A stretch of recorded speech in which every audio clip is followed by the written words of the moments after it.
Hey everyone, it's Russell. And Christine. So I just found this mobile game everyone's talking about.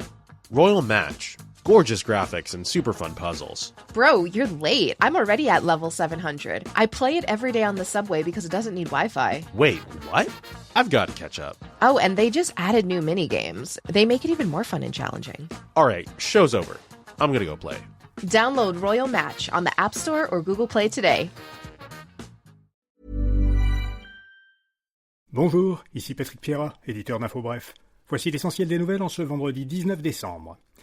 Christian Dubé quitte le gouvernement et la CAQ. Il a annoncé hier qu'il démissionnait de ses fonctions de ministre de la Santé et quittait le caucus de la coalition Avenir Québec.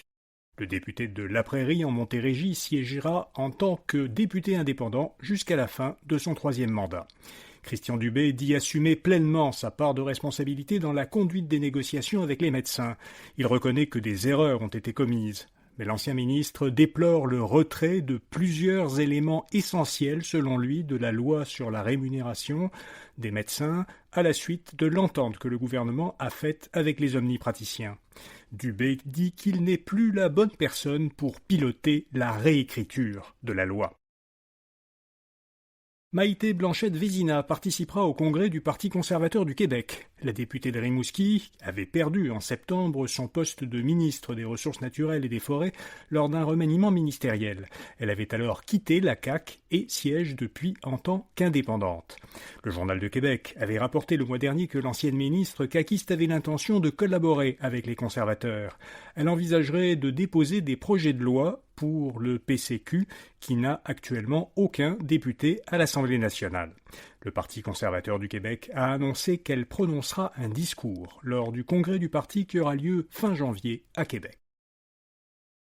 Le gouvernement fédéral n'atteindra pas son objectif de réduction de gaz à effet de serre en 2030. Selon un rapport publié par le ministère fédéral de l'Environnement, les émissions de GES du Canada se situeront en 2030 dans une fourchette comprise entre 546 et 600 millions de tonnes. Ces émissions projetées représenteraient une baisse de 21 à 29% par rapport au niveau de 2005. Or, le gouvernement fédéral s'était fixé pour objectif de les réduire plutôt de 40 à 45%. Le secteur pétrolier et gazier est celui qui émet le plus de GES. Ces émissions ont augmenté de presque 7% depuis 2005. Faut-il créer des sites permanents pour accueillir les Jeux olympiques d'hiver ? Eh bien, c'est ce que propose un cabinet français de conseil en stratégie, Circle Strategy, dans l'objectif de limiter les coûts de construction des installations olympiques et de limiter aussi l'impact environnemental de l'événement sportif mondial. Le cabinet recommande de choisir 5 sites qui accueilleraient chacun à leur tour tous les Jeux d'hiver. Il a identifié 5 zones géographiques pour établir ces sites: les Rocheuses canadiennes, les Rocheuses américaines, les Alpes françaises, les Alpes suisses et le Japon. Selon la firme de consultants, le Comité international olympique aurait déjà envisagé la création de sites permanents pour les Jeux d'hiver. Ralentissement surprise de l'inflation aux États-Unis. Le taux d'inflation sur 12 mois est descendu de 3% en septembre à 2,7% en novembre. Aucun taux d'inflation officiel n'avait été publié en octobre à cause d'une paralysie des services gouvernementaux américains. Le taux enregistré en novembre est inférieur au taux de 3,1% qu'attendaient les prévisionnistes. Les marchés croient que le ralentissement de l'inflation augmente la probabilité que la Réserve fédérale abaisse ses taux d'intérêt dans les prochains mois.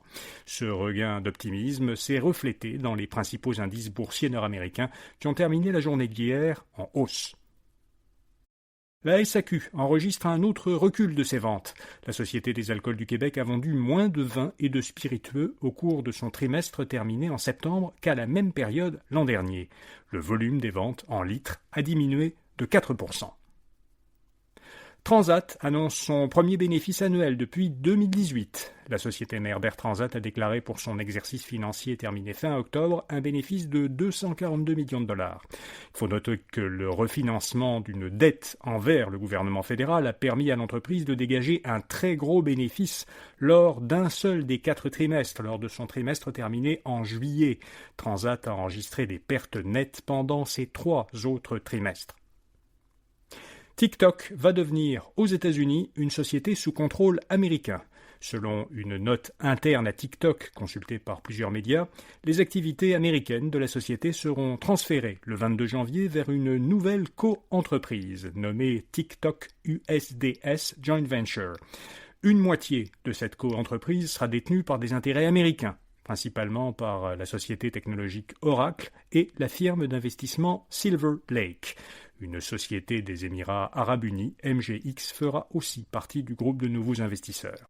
Et puis l'autre moitié sera détenue par ByteDance, l'entreprise chinoise qui possède actuellement les activités mondiales de TikTok, et par des filiales d'actionnaires actuels de ByteDance. Et puis la cérémonie des Oscars deviendra une exclusivité de YouTube. L'Académie des arts et des sciences du cinéma aux États-Unis a signé un accord avec Alphabet, la société mère de Google, pour que sa plateforme YouTube diffuse la cérémonie des Oscars pendant 5 ans, à compter de 2029. La cérémonie sera dès lors diffusée en direct gratuitement sur YouTube dans le monde entier, et de plus aux États-Unis sur le service YouTube TV qui est réservé à des abonnés. La chaîne de télévision américaine ABC, qui diffuse des Oscars depuis 1976, cessera donc d'en être le diffuseur officiel après la 100e cérémonie prévue en 2028. Voilà, vous savez l'essentiel. Comme chaque vendredi, on publie dans l'infolettre InfoBref Matin une courte sélection des meilleurs rabais de la semaine qui sont disponibles en ligne. Vous la trouverez à infobref.com ou en suivant le lien vers cette rubrique dans la description de cet épisode.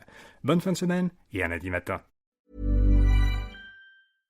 This episode is brought to you by Progressive Insurance. Do you ever think about switching insurance companies to see if you could save some cash?